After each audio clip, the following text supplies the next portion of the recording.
brother's apartment where the Wi-Fi is better than my apartment, which was slightly flooded over the last few days.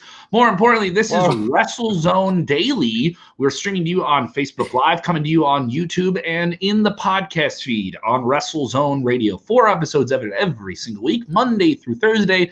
Interactive, highly engaging. We're talking about everything in the world of wrestling.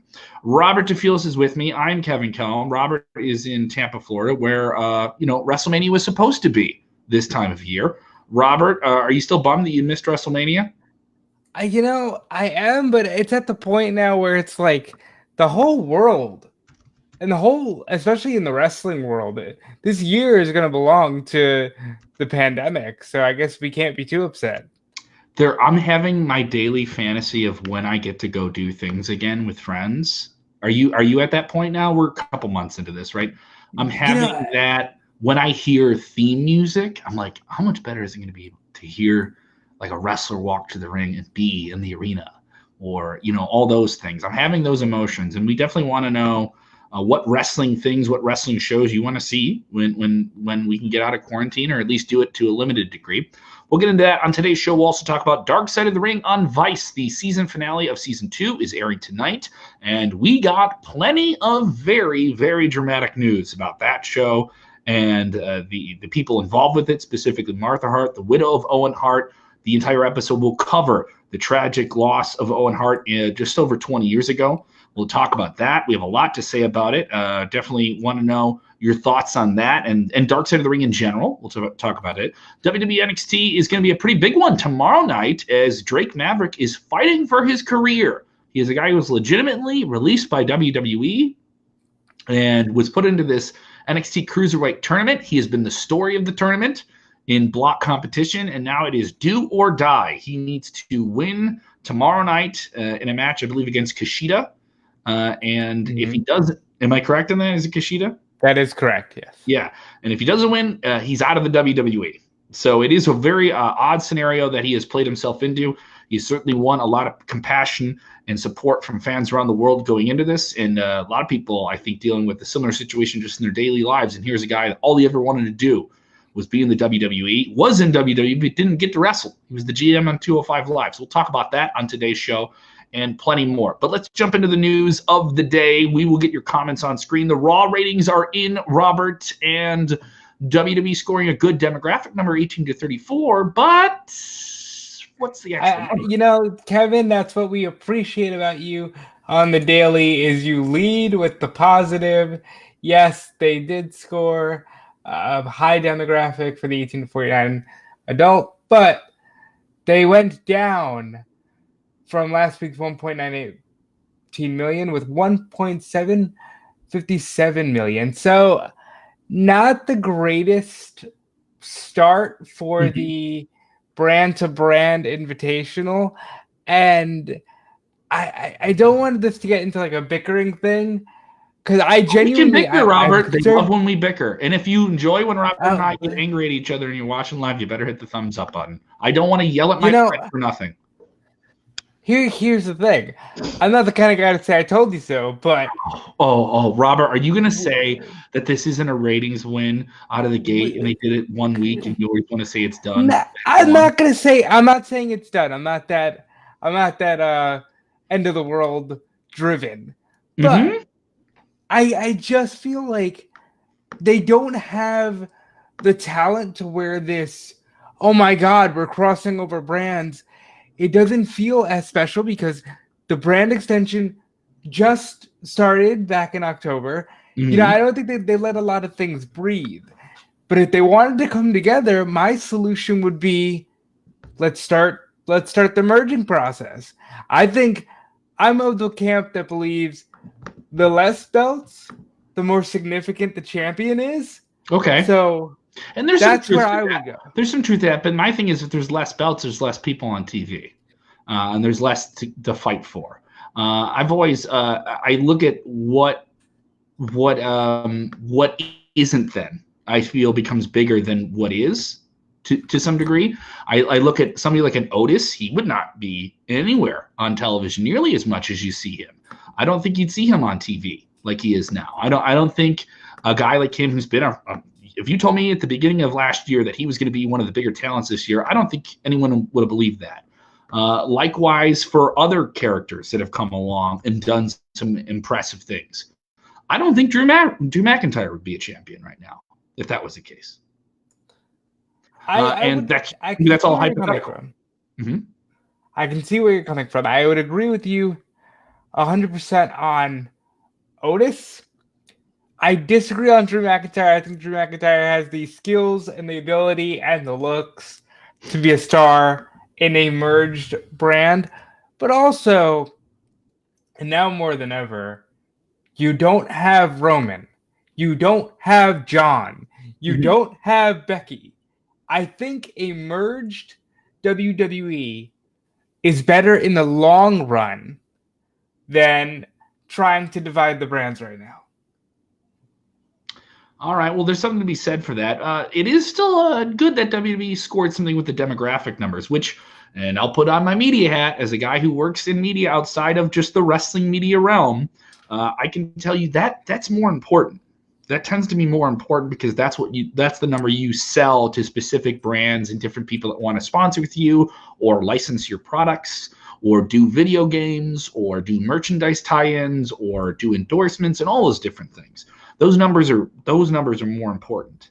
And it is why you saw WWE in the last 10 years embrace having much more female-centric content, reality shows and different things like that. It's a new demographic that could tie over into a different audience. And if we're cross-demographic, then we're stronger. That's why WWE is also making a ton of money right now. They score in a lot of different demographics outside of men 18 to 34.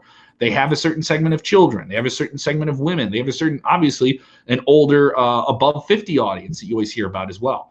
And then you can look at the digital numbers. So this isn't nearly as bad as it is.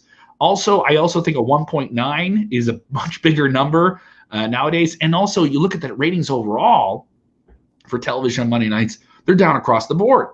And television viewership live is not what it once was, and definitely now with quarantine, I don't think it once what it does. So you got to bring into that here. A lot of fans with some reactions to Monday Night Raw. We went deep into Monday Night Raw. We gave it a pretty middle of the road rating for last night, but we did see some fresh things like Bobby Lashley stepping up here. Someone says, if Lashley wins, I'll drink a glass of bleach. Robert Ray, don't say that. Disclaimer. Don't do that. Disclaimer. Do not drink a glass of bleach under any circumstance. Do not do that. But you know what though? I dig the crap. I love this proposed main event here. When is the last time you're talking about Bobby Lashley versus Drew McIntyre on WWE? Right? Bobby Lashley versus Drew McIntyre. When is the last time we saw two traditional WWE main eventers just go at it for a world championship? True. Like that's cool. I like that. And also, these are a lot of people noted this, and we had a lot of people bring this up when we posted on Twitter today. The match confirmed. It'll be Bobby Lashley versus Drew McIntyre for the WWE Championship coming up at Backlash in a few weeks. That show will also feature Edge versus Orton in the greatest wrestling match of all time. That is what it's billed at. But bro, they put out a graphic that literally reads the greatest wrestling match of all time. Listen, I've said this before and I'll say it again. You won't find a bigger supporter of Edge and Orton, whether it's 2005, 2010, or 2020, than me. But they are pushing this too hard. It's the greatest wrestling match of all time.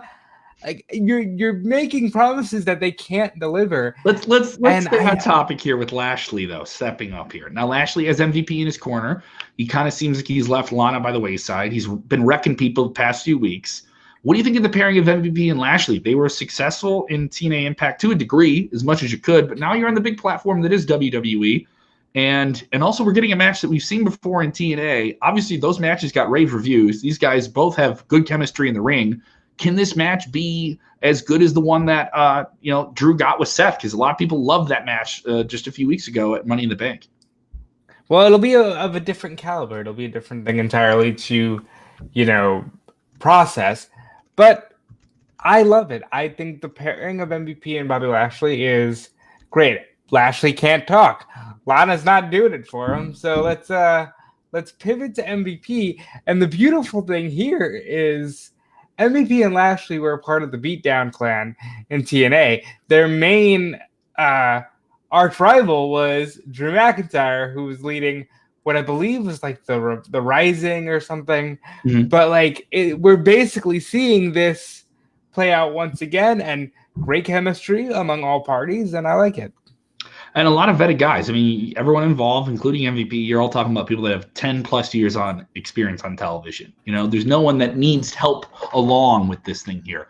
I want to see where it goes. I'm holding out, judgment to see where it goes and see if it develops here. But I'm enjoying it here. Let's get into Dark Side of the Ring. Tonight will be the season finale of season 2. We were talking with everyone at WrestleZone earlier today. We have the concept right going. A lot of us have been very, very happy with this current season. I would say way better than the first. Now, this is a show that operates completely out of any connection with WWE. It does interview people that either at one point worked there or didn't work there, and it's not exclusive to WWE. They start off the second season with a 2-hour episode covering the entire tragic scenario of Chris Benoit and his family and all of that. And that was very, very hard to watch. I remember I had to wait like a month or so to watch that. It was not an easy watch. I just watched it again. They've had more lighter. Mm-hmm. Go ahead, Robert. What do you think of it? You saw it before it came out, right? I did see it before when it came out, and I it's hard to watch, and it more so. If you try to look at it in any kind of positive, I thought, wow, the conversation about mental health in the 13 years since Benoit's tragic passing has really grown and evolved. Because I think if the conversation about mental health was even 5% more open in 2007, we might have gotten this guy some help. Mm-hmm. We might have been able to actually work around what happened. Do you think there was some of that was just maybe people just weren't maybe as aware of those type of sensitive issues maybe as they should have been? For sure. And I think I would argue that up until the last 5 years or so, men and mental health, that's a stigma that, really plagues them. And you can't be open, and you have to be this pillar of strength, and this, you have to be strong. And Benoit felt that to an even more extreme degree given his background and his job. Mm-hmm. So that was just very hard for him. Mm-hmm. So definitely we're getting into this season finale episode. Outside of the Benoit issue, you talk about dark issues in wrestling. There was plenty covered this season. They talked about Jimmy Snuka and the very mysterious passing of his girlfriend, Nancy Argento, and they talked about the tragic loss of Road Warrior Hawk and the Road Warriors. So there's plenty covered in this season, and they did it with great depth. And they had it seemed like they had a lot more resources this season. So they went for the big story that they didn't cover in the other season, and that is the tragic demise of one Owen Hart. Most wrestling fans who've been watching more than a few years know about it. He unfortunately lost his life while making an entrance to the ring on a wire rigging that would have brought him down to the ring while he was kind of performing as like a masked comedy character called the Blue Blazer, which he had originally performed in the 80s. Eventually took the mask off, became a member of the Hart family in terms of the eyes of many wrestling fans, but started performing in as the Blue Blazer and kind of like, being a goofy superhero, if you will, in the Age of the Attitude Era. So now we get to this point where this episode's coming out. There was a long, lengthy legal battle between Martha Hart, the widow of Owen Hart, and the WWE. And more details have come out about this because of this episode coming out this week. Martha did a podcast last week with Chris Jericho, Talk is Jericho. You can go and listen to it. And she went into detail about her life after all of this and the whole trial. And, of course, Chris Jericho is connected to Dark Side of the Ring. He is the narrator, and it has a producer credit on the show. So he's been involved in the production of this.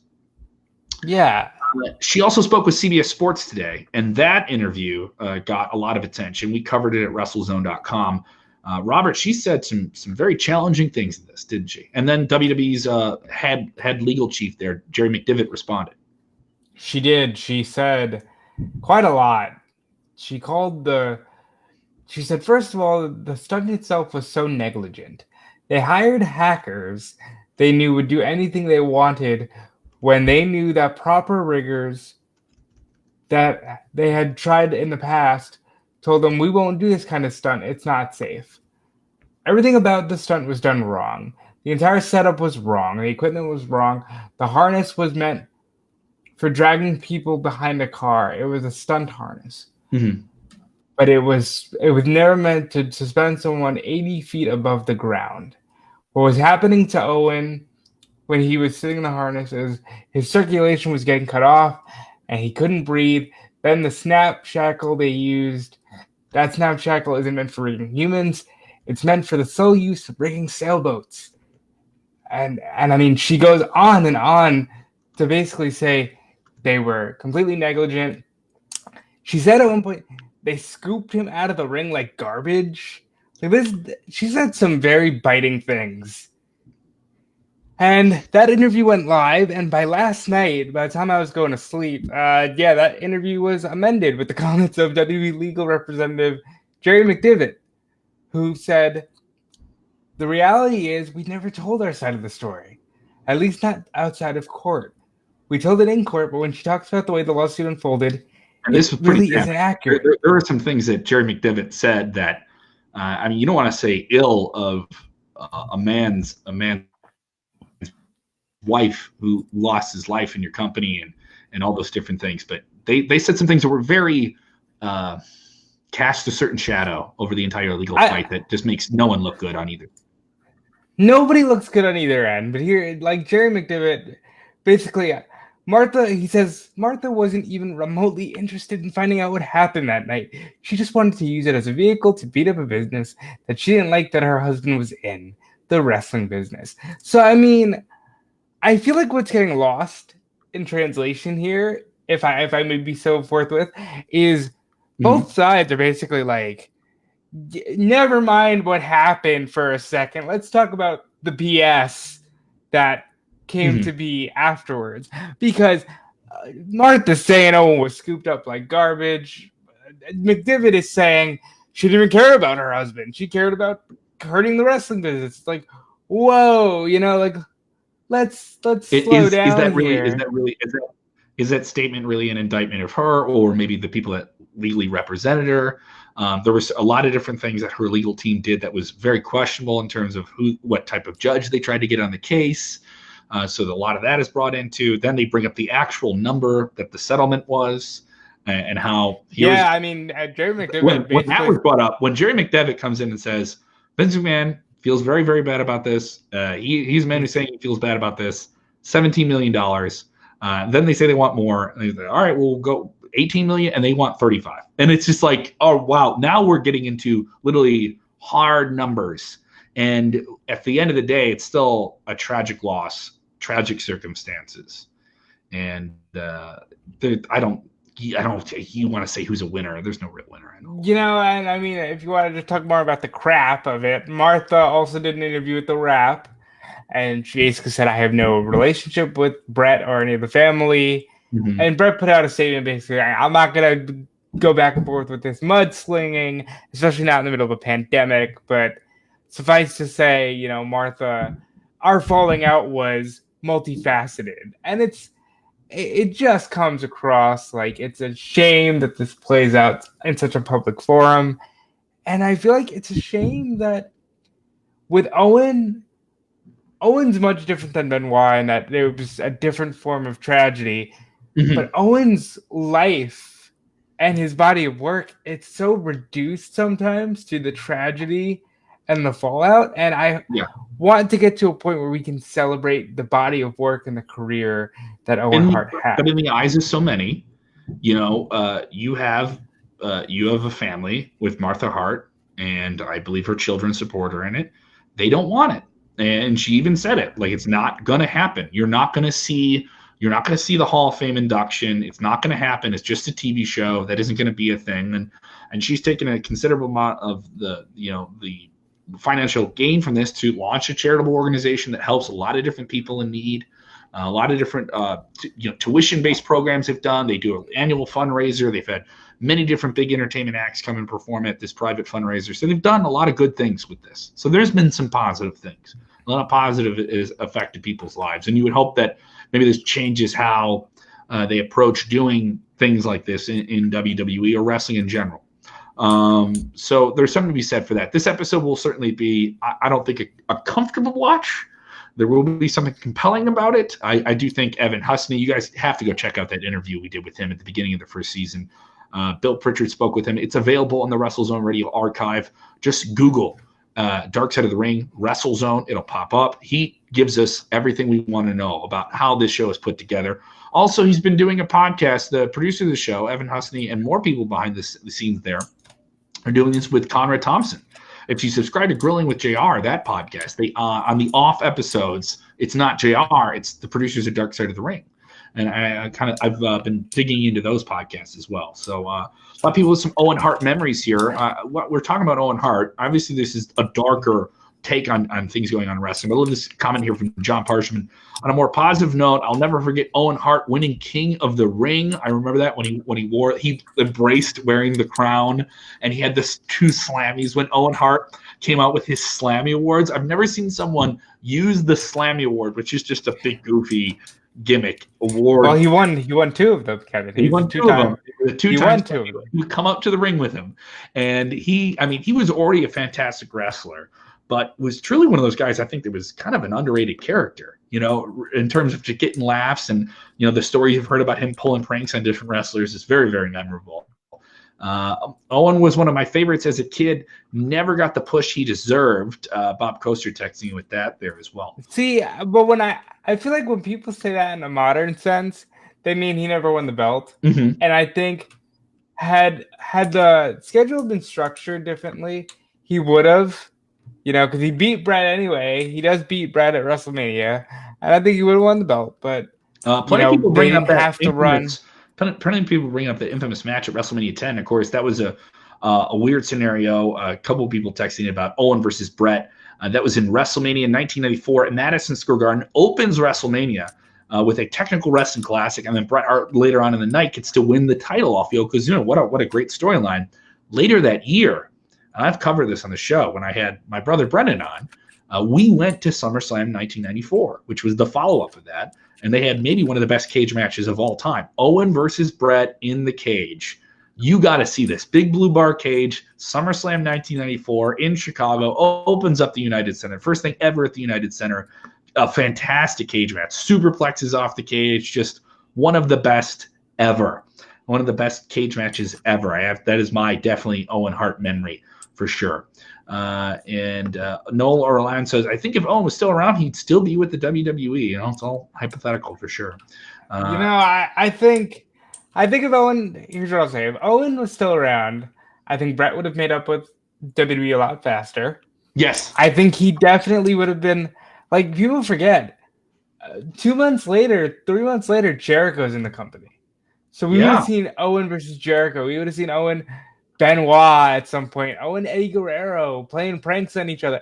We would have gotten some fun stuff. People don't realize how close in proximity these things were, but we would have gotten some great stuff.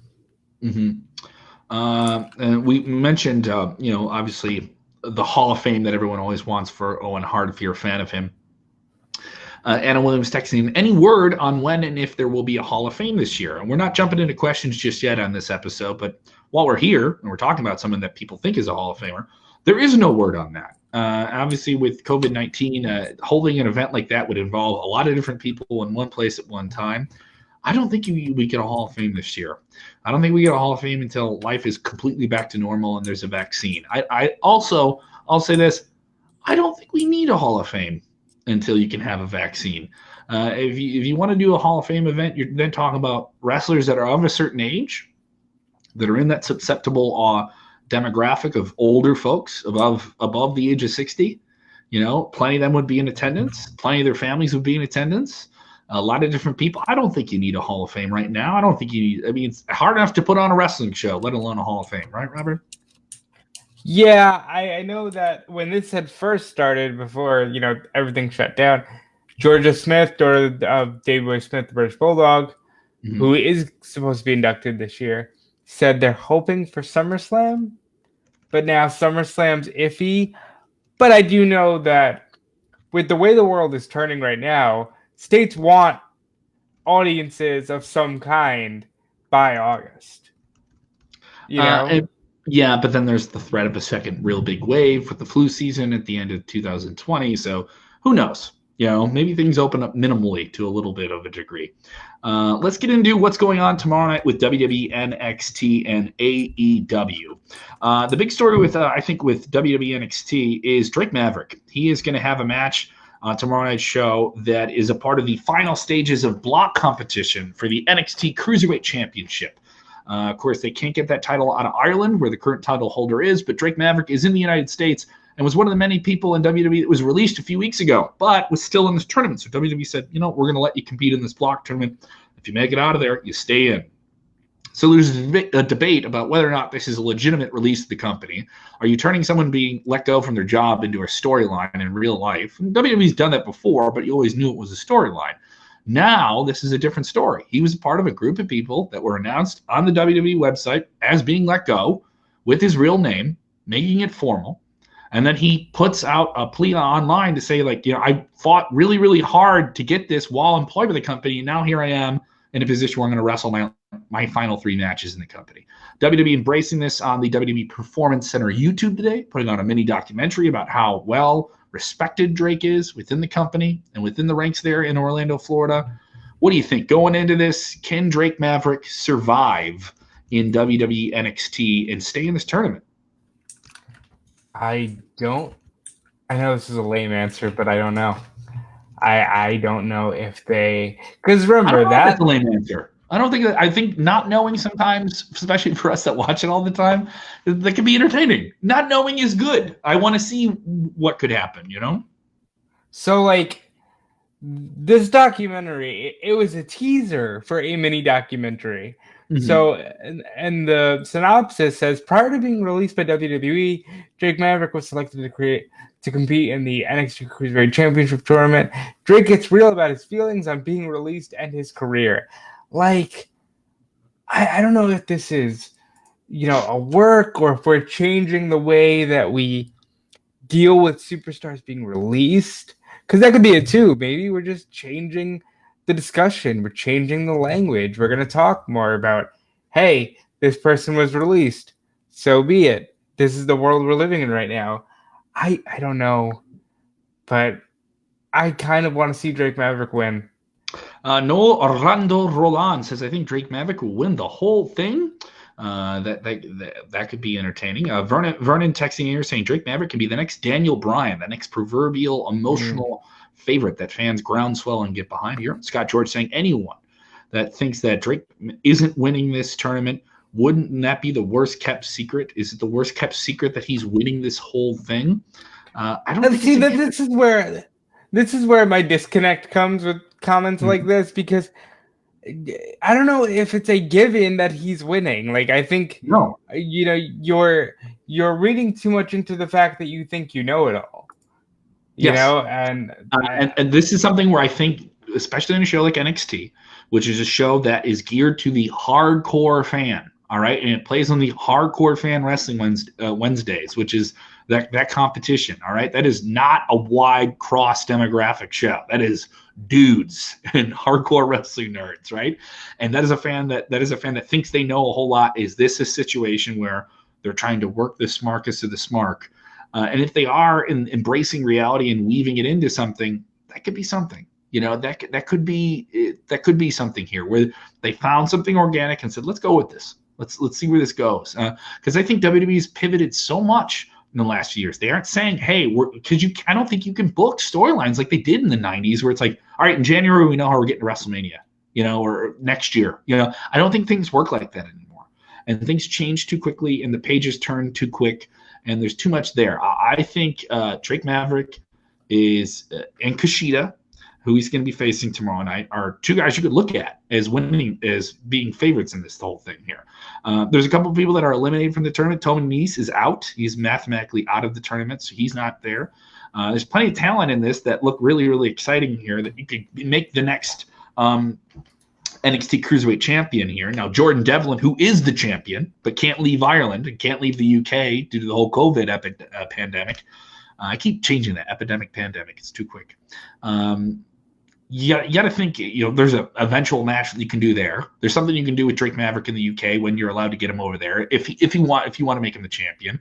I mean, but sometimes you can't deny a good story. For me, this is a good story, and you shouldn't say no to a good story that I wouldn't say falls into your lap, but develops. I wouldn't say organically, but by circumstances, And also, you have a guy who kind of represents what a lot of fans are going through. I say go with it. Seems like a great story. I was into every match he's had in the tournament so far. I can't turn away from it. I just don't know. I don't know how much of this they have planned. I don't know how much going forward they have planned. I don't know if it's worth saying, hey, we were going to release you, but now we're changing our minds. They still need that money saved, I assume. You know what I mean? Like, they released this person for means of cost effectiveness. I imagine they still would like to save however much money they were paying him. I don't know. What really is better? Maybe, releases like Drew Gulak. Maybe that wasn't the plan. So maybe they've freed up some funds in that way. I'm getting into the minds of something I just don't know. So I'm going to play it smart and say, I don't think Maverick wins. I think this might be the end of the line for him, but it was a damn good way to go out. And almost a way to all right, let's try and give this guy something on the way out the door, which WWE doesn't need to do. They don't need to do that for anyone who's leaving the company. But look what happened with Drew Gulak. They knew that guy was leaving the company, and he got to have a match on network television with Daniel Bryan that a lot of people are raving about. And here he is, a free agent now. So there's something to be said for that. Other people texting here. What is confusing to me is that Jordan Devlin isn't stripped of the Cruiserweight Championship, but Sami Zayn is. Yeah, that's a whole wonky thing. We still don't know the whole story with Sami Zayn losing the Intercontinental Championship, do we? Yeah, because I don't know what people want. Why is it that people want they this one I'll air with you on this. They want to be angry about this one because you're reading far too much into the idea that, well, Jordan Devlin gets an interim championship. Why doesn't Sami Zayn? Maybe because Sami Zayn has the ability to work and work WrestleMania and is electing not to work. I know that's a hard truth, and as a matter of fact, I agree with also, Sami. If you're Sami Zayn, why would you want to keep it? The show. If you're Sami Zayn, why would you want to keep a title? Mind you, he tweeted out he didn't recognize it. And he's still the champion. That's protecting your gimmick and your character and everything you want to do. But if you're a legitimate performer, why would you want to keep Why would you want to keep it out of play? Why would you want to do that? From a branding standpoint, from a kayfabe standpoint, Jordan Devlin is in another country. It's easier to say he cannot get in the country. Mm-hmm. It's easier to say that. It's easier for NXT, which has a more sports-based presentation, to say we're going to crown an interim champion by doing this round-robin tournament. For WWE, for a guy who's already worked during the pandemic in Sami Zayn, you can't just say, okay, well, XYZ happened, now we have to pivot. Sami has been public about the way that he feels. So we're stripping him of the title. He can come back when he's ready and do the whole, I never lost, you're a phony champion. But until then, you got to go with what you're given. Do you really expect the Intercontinental Championship to be sitting at home in Florida, wherever Sami Zayn lives, because Sami doesn't want to work? It doesn't make sense. It doesn't make sense, and definitely, I can see what you're saying there. And also, I don't think. And also, it's a work, guys. but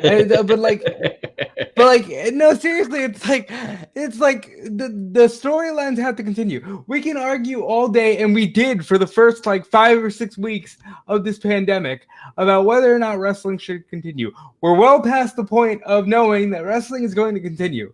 So wrestling needs all its champions, and we just need to carry on with this until we can move forward into whatever the new normal is. And also, it isn't clear what that new normal is going to be in 3 months or 4 months or 5 months, so there's something to be said for that as well. Yeah, and I understand. I get that you're mad about Sami Zayn. I'm mad about Sami Zayn, but they have to move forward. And the answer isn't as nice and as simple as the one with Jordan Devlin. Mm-hmm. Yes, it sucks. Yes, you can get into the politics and the minutia of why WWE is doing it, why Sami Zayn feels like he does. We won't do that on this show, but you can. And regardless of what side of that argument you fall on, they have to continue on. Yeah, I'm just waiting for someone to say coronavirus is a work. Like everyone's gonna some dork is gonna say that. So you know what? Like message board for way too long is gonna say that. That should be an automatic ban from the internet at this point. Like globally, we have lost so many people. So many people are struggling. If you're still out there thinking that this thing is a work, you need some serious, you need a reality check. Yes. The sky is blue, water is wet, fire is hot, and coronavirus is real. And there is not a cure for it that some secret company is hiding from you, because I read this on the internet and I just want to believe this. Don't misinform yourself and say it's information, okay? Sorry. There's just some things that are true and things that aren't true, and you can't just say this is true because I saw on the internet, okay? That's just the way it is. And wrestling fans are guilty of that plenty of times. People text in here. There's a good question here. Robert Ray's been with this whole time. Thank you, Robert. He goes, what do you guys think about Ricky Starks? Ricky Starks was with NWA for quite some time. NWA recent content online. Now they're in a tough point. They were already in a weird position already, just purely putting out their shows independently on YouTube. It became a big success in the past year with that. And Ricky Starks was one of the upstarts with them. He announcing his free agency online through his own campaign. What do you think of him? What's the upside of him? Just not a great time to be a free agent in wrestling, I'll say that. I'm going to disagree with that, because one thing for Ricky Starks. Mm-hmm. Ricky Starks and Aaron Solo sat in a bar and talked shop with The Undertaker. And this is one of the first Undertaker's breaking character, and just sitting in a bar talking with these two indie guys. One of them is Ricky Starks. I think Ricky Starks goes to the Performance Center. Simple as that. You think he's WWE bound? I don't think anyone's WWE bound at the moment. I don't think anyone's signing with WWE in the first season. I mean, when you are one of the very few people who has been on camera with Mark Calloway the Man talking wrestling, I think you've got a good shot. It might not be a given, but you got a good shot. Absolutely here. Yeah, so we did have someone say coronavirus is at work. Come on now, guys. It's not necessary. I appreciate the humor in it, but that's not necessary here. We do have a comment here. Dave Meltzer from the Wrestling Observer said Drew Gulak, recently released by WWE, or letting his contract end and leaving the company, wanted to sign another contract with WWE, but wanted more money. So WWE having some different take here. Sure. It's hard to also, I think it's kind of hard to sign a new deal now when what is the value of a guy that you might be utilizing really on live events when you aren't running live events? What is the purpose of someone that maybe has a less on TV every week role than that? But the thing is about Drew, though, that's interesting. Yeah. He is one of those guys in the last 2 months in the no fans era, in the lead up to WrestleMania for WWE, and before it, was starting to be featured quite a bit on TV. Royal Rumble, didn't he? Or was it Elimination Chamber? He had a singles match. It was Elimination Chamber, yeah. Elimination Chamber. So that was right before the stay-at-home orders happened, right before they moved everything down to Orlando. He gets paired up with Daniel Bryan. They have a great match on pay-per-view. Then they become kind of like partners, and now they had another match here on TV. And he became kind of like a guy that was being featured quite a bit on TV and was with Daniel Bryan all the time. And that is a guy who's going to be with WWE for a long time, maybe even for the rest of his career. In Daniel Bryan, he's a franchise player in the eyes of many people in WWE. I think it's interesting that he got featured near the end of his deal, and that's been something WWE's been doing, where they think people are going to leave. All right, let's try and do something with them before they leave. Let's try and create something here. That's a different take, because that was not the attitude a few years ago. If they thought you were on your way out, they were going to job you out, and I don't think he got jobbed out. In some cases, they wouldn't even drive you out. They just leave you home and, leave you to rot. But Drew Gulak, if the rumors are true, and I don't buy into every word that comes out of the mouth of Dave Meltzer, that is my personal opinion. If the rumors are true, he's well within his right to ask for a little more money because he's proven himself to be a reliable and featured player. I think you're going to see that with a lot of these I worked the coronavirus show guys and girls. Like, I have worked every single show for you in the middle of a pandemic. Can you throw me a little bit of a bone here? I think you're going to see more of that, and they're going to be well within their right to do that. I think WWE said, we know that you can make a killing on the indies. Go make a killing on the indies. Like, come back Drew around. Gulak is going to be fine. Yeah. I also, like I said this before, I think he's a guy that'll be back in WWE at some point. I hope so. Yeah, I think he's somebody that prospered on 205 Live. I think he had a very good personality blooming there. He was already a stud on the independents, but that's a whole other thing that isn't there at the moment. And people saying, well, this one coming in, will WWE regret losing him?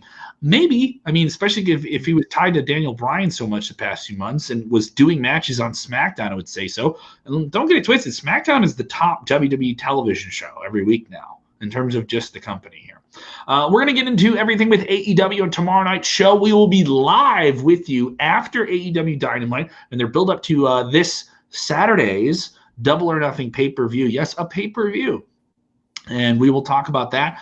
We won't be alone, Robert. We will have guests, and you better be on your best behavior, because let me tell you, if you didn't watch last night's episode, if you did not watch or listen to last night's episode of WrestleZone Daily, go subscribe to the podcast, WrestleZone Radio.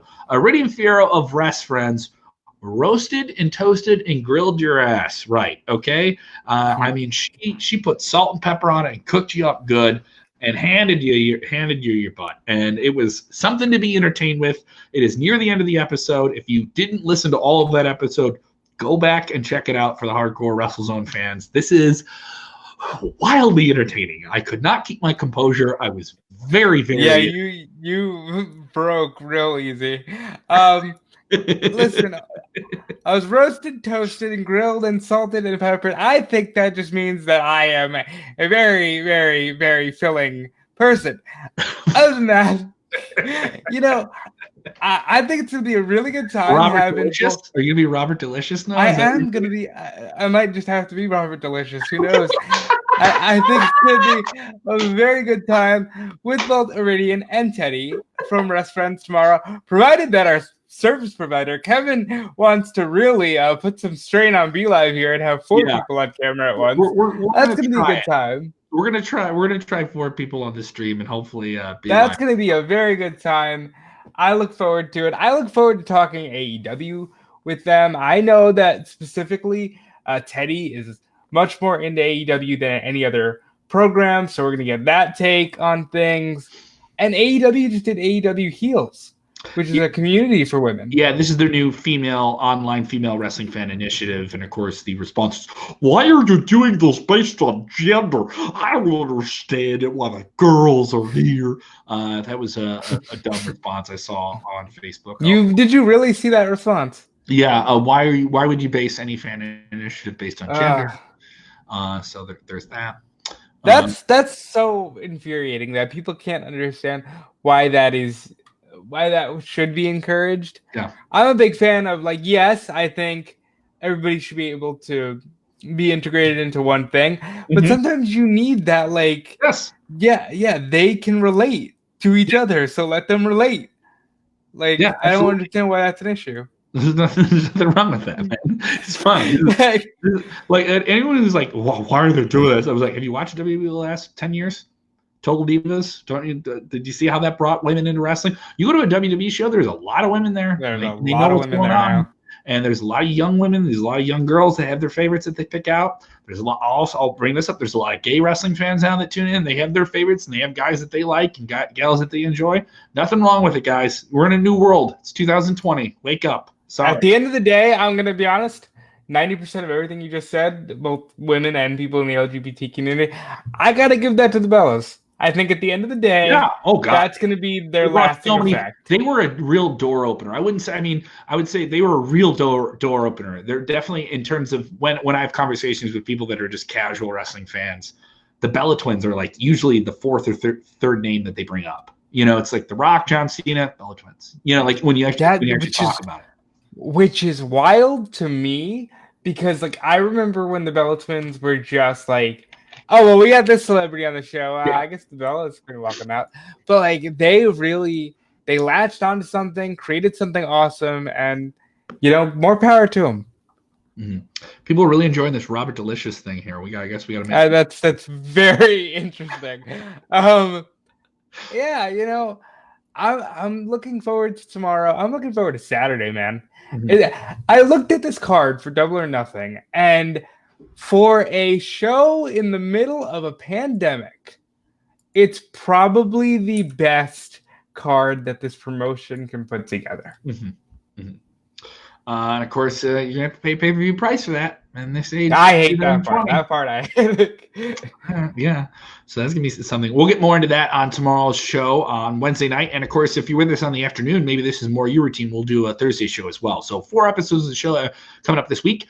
We just dropped in the podcast feed, WrestleZone Radio. Go subscribe, 5-star reviews. We'll read them on the show if you follow us on iTunes or any of the podcast apps. Duke the Dumpster Drosy talked to our friend Bill Pritchard. And of course, he portrayed an essential worker, garbage men. Garbage men are as I understand, Bill was just he was outside of a cheesesteak shop in Philly, and I believe like Duke the Dumpster Drosy was just doing his job, and he was taking out the trash. And taking out the trash.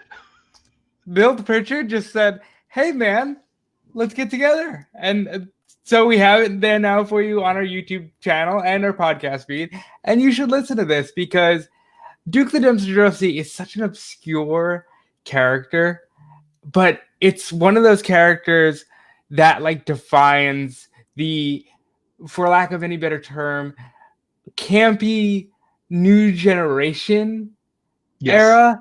And like, you know, you can say whatever you want about the trash fan, but this is also a dude who they put in the ring with Triple H.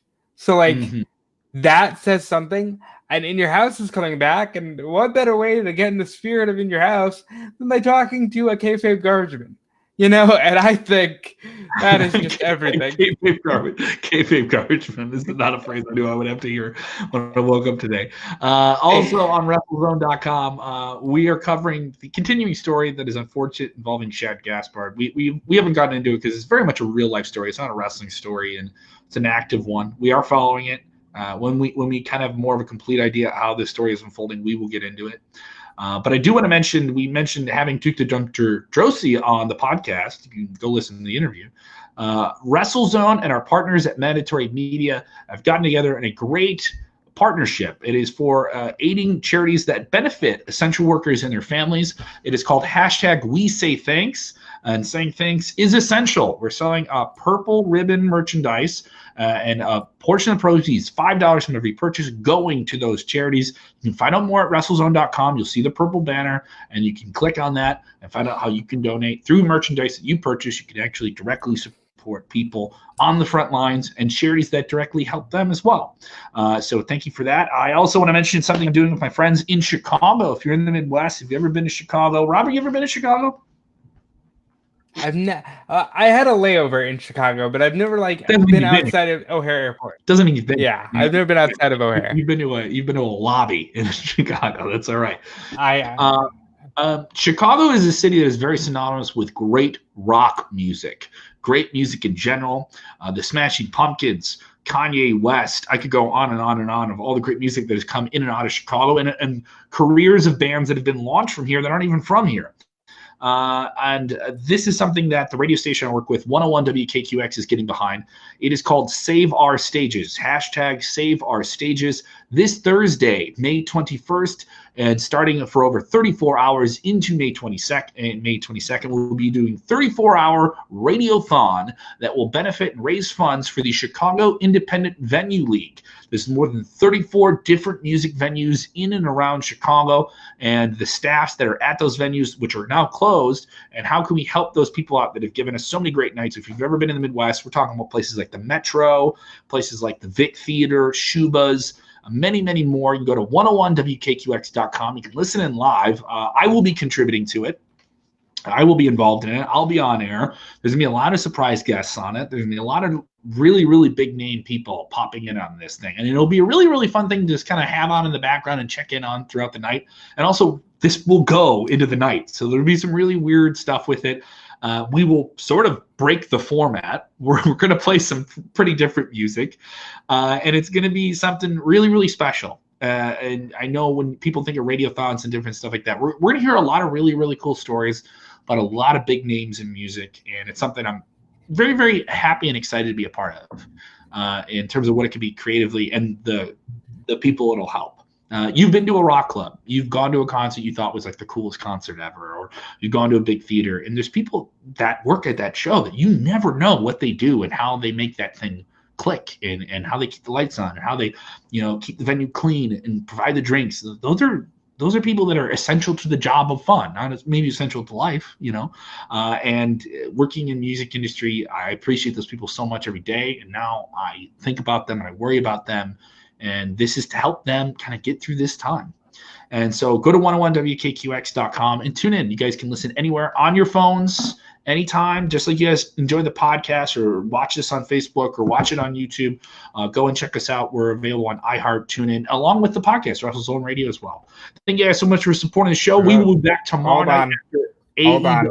We got some breaking news. Since our main story was Dark Side of the Ring, I do want to put out there that David Bixenspan did an interview with Martha Hart, and she was able to respond to the comments of one Jerry McDevitt. You literally cut me off before we were about to sign off here, but all right, what do we got?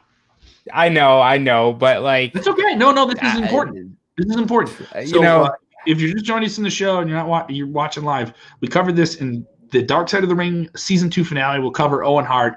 Martha Hart, Owen's widow, has been going back and forth with WWE through the media in the last day or so in promoting this.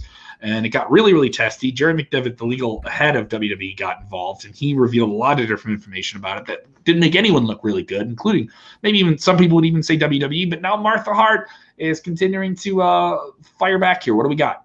Yes, and this comes from an interview with the Daily Beast. In response to Jerry McDevitt's recent comments, I want to make it very clear, if there was one person on this planet who wanted to get to the bottom of what happened to my husband Owen, it was me. The defense, on the other hand, was doing everything in their power to muddy the waters, as they try to continue to do, in an effort to detract from the case because they didn't have one. I read every single affidavit taken, sat through endless face-to-face depositions, and spent over a year in my life dissecting every solitary fact in this case. To insinuate for 1 second that I, of all people, did not care about the truth behind Owen's death, but instead was more interested in a ridiculous vendetta against the wrestling business is beyond pale. Jerry McDevitt's comments are absurd, reckless, and pathetic. I am not surprised that WWE would trot out Mr. McDevitt to try to do damage control. After all, the events surrounding Owen's death and the aftermath that followed are extremely disturbing and do not reflect well on their company. Not to mention that Linda McMahon, who was the acting CEO of the WWF and now WWE at the time of Owen's death, has ties to President Donald Trump and his administration. At the end of the day, truth always has been my defense, and for anyone... Wait, I'm sorry, I was following everything you were saying, and it made sense. I know. That I was like, that's off topic. Okay, it's like I guess she's just saying that Linda was CEO and now she's kind of tied to the president, so I can't look great for her. She says, "Truth has always been my defense, and for anyone who seeks it regarding this case and the events surrounding Owen's death, I suggest they read my book. It's all in there." Well, that's a statement that was in the interview, right? So she didn't That is categorically a statement. That is a statement. Let me get into this. We were literally about to sign off. And we got that. So let me break this down. I think she certainly had a hand in writing that. There was a lot of lawyer speak in that. There's a lot of lawyer speak. Anytime you hear a lawyer you hear a public statement that has three different non-positive adjectives added to it, there's usually a lawyer writing that. And that is lawyer speak to a T. The addition of Linda McMahon's time serving the president seemed I don't understand where the point of that is in the case. I don't know what that means or how that connects to. We're just bringing. I think we're just bringing shit up here, Kevin. It's just, hey, you want to go again? Do you want to go to court again? That's a lot of this sounded to me like, do you want to go to court again? Do you want to try and sue me for defamation? And like a lot of this felt like legal gesturing, and that was odd. And I don't know if it means that WWE is threatening any legal action or she's threatening any new, fresh legal action. I would certainly be upset if that happened either way. So I want to close it out on a positive and say Owen Hart, for the first time in 20 years, has brand new merchandise through Pro Wrestling Tees. They partnered with Martha Hart and Dark Side of the Ring. Any proceeds for the shirts will go directly to the Owen Hart Foundation. So you can support there. That is a cool way to remember Owen Hart. Chicago represent Pro Wrestling Tees, PWTs. All right.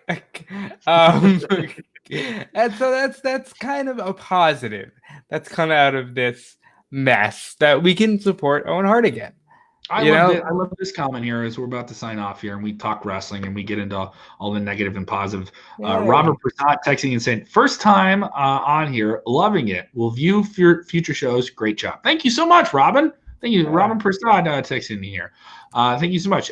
Once again, guys, if you enjoy the show, we see a lot of people watch the show every day. Reminder, we stream live after Monday Night Raw, Tuesday afternoons, late in the afternoon, around 5 p.m. Central, 6 p.m. Eastern, and then after WWE, NXT, and AEW Wednesday nights, and then back to 5 p.m., 6 p.m. Eastern on Thursday. So we kind of up and down with you there, but thank you so much for sticking with us. Thank you for watching the show on demand. Listen wherever you are. Robert, I know you're busy with another wrestling website. I'm busy. I'm also busy doing Smart Cut Moment. I do Smart Cut Moment podcasts. I do Fightful.com. Why have I never been invited over there, Robert? Because it's hard enough to get the three of us together when one of the people does podcasting from the great country of your other friends. The great country of the United Kingdom. Yes, I have friends from sea to shining sea, apparently. And I will be over at Fightful for the weekend for Double or Nothing, but I am mostly here, stationed in the zone, the WrestleZone, from Tuesday through Friday, just getting all good news and doing this podcast, which my good friend Kevin Kellam, who I will not say is bald unlike other people I work with. What? Is someone saying I'm bald? Someone referencing my follically challenged status? You're not follically challenged. It just goes the opposite way. It just goes all the way. Who brought it up, Robert? Who said it? Who said it? I can't say, Kevin. No, Robert. Who said it? I cannot say. I was trying to do the sign off here 5 minutes ago. I know. No, Robert. Now I'm mad. Okay? Now I'm mad. I'm trying to get off there. You bring up one more thing here. We got to cover this other story that we already covered. All right, I get it. You tell me, hold off, Kevin. We have the breaking news stuff on the show all the time. I am talking with my hands now, Robert. Okay? And let me just say this. Someone's going to bring up my hair on my head and my brain that is filled with some great ideas. Your hair isn't actually on your brain, Kev. It's on the head. I'm talking about my dome, okay? All right? My idea factory, okay. All right? And the idea factory is still burning hot, Robert. And I got a couple ideas about who may or may not have said this comment. So why don't you try and be honest? Try and be honest, okay? All right? Huh? You getting a little hot out of the collar, Robert? You have to take off that tank top right now? Huh? You brought your gun? You know what? Here we go, Robert. Here's my biceps. I'm a tough guy now too. Okay, look at this. I got the gun show. All right. I want to know what's going on here, Robert. I want to know what's going on. Who's talking about me being bald? Like it's a bad thing. Is Stone Cold Steve Austin a bad guy because he's bald? Is he, Robert? He is a bad guy. I don't know if it's because he's bald. There's a difference. Goldberg, he's bald. He's a bad guy? The jury is out. He's out. Who was it, Robert? Who was it? Well, I will say this. Robert Ray in the comments saying that who's full of it. Are we going somewhere? Do I have some leading language here? Does this person have 3 major initials? No. No? Huh? Is it your employer at another wrestling website that you apparently work for while you're also at WrestleZone? No. Is it, Robert? Is it? Remember, you're under oath. You're under oath. Give me the truth. I am not under anything. RobertDeFelice, I want the truth.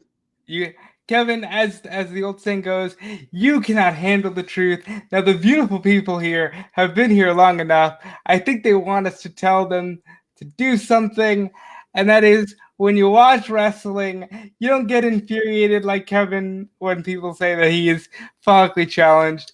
You just sit back, you relax, and you enjoy wrestling. You son of a bitch.